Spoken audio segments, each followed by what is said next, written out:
Hi, it's me, Fran. And Mary. Welcome back to Friends and Our Vlog. And guys, ngayon lang ulit yung makapag-upload ng video dahil yung mga nakaraang linggo. And hanggang ngayon din naman busy kami dahil sa pag-study guys. And si Tita busy rin sa pag-monitor sa amin tatlo, si Godwin, ako si Charlie. Busy kami guys sa pag-study and yun, busy kami lahat. So what friends, what are we gonna do today or in this video? So guys, for today's video, pupunta po kami ngayon ng Guadalupe.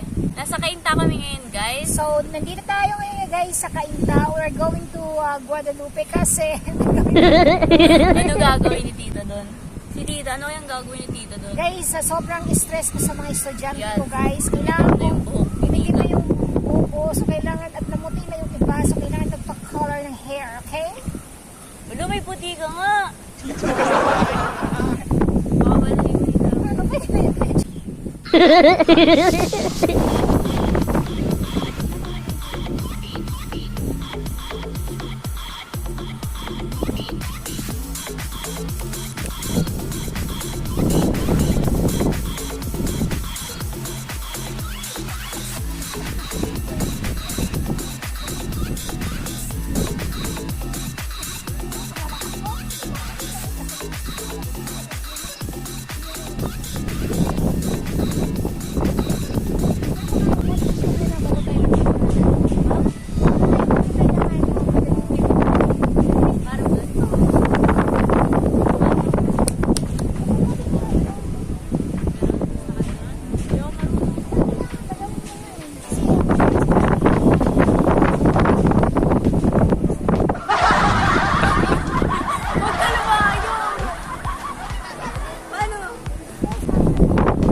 Tayo ng maayos. Stand straight. Huwag ka naman, yung paglalapit ako. Yan, yung tatapat. Tayo pa ng maayos. Sa akin na yung bag. Your bag. Dito ko. Okay. Si at France. Magmamodel muna siya guys. Okay?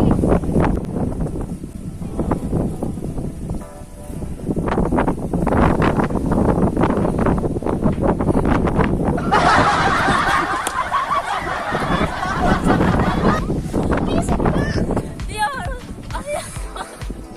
Kailangan ko na kasi kung pinapractice ko, I am the manager of our friends. So, kailangan mo ayusin. Kayo, ano mo?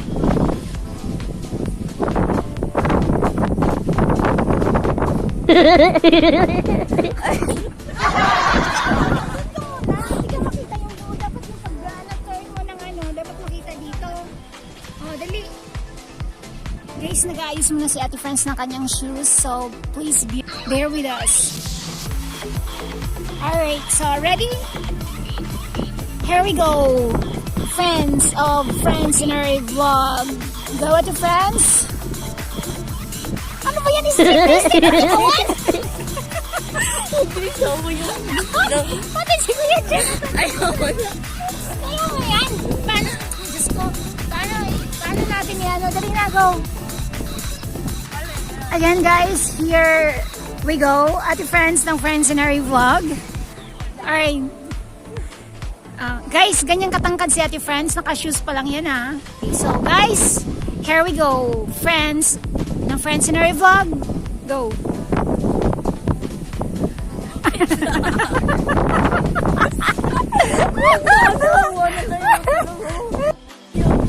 So guys, ito na nga guys kasi na-practice natin si Ate Friends ng ano. So kailangan natin na may assistant guys. Yan ang assistant natin si Richard guys. Yan, si Richard. Magkano talent fee? Ate Friends, magkano talent fee ni Richard? 50 pesos?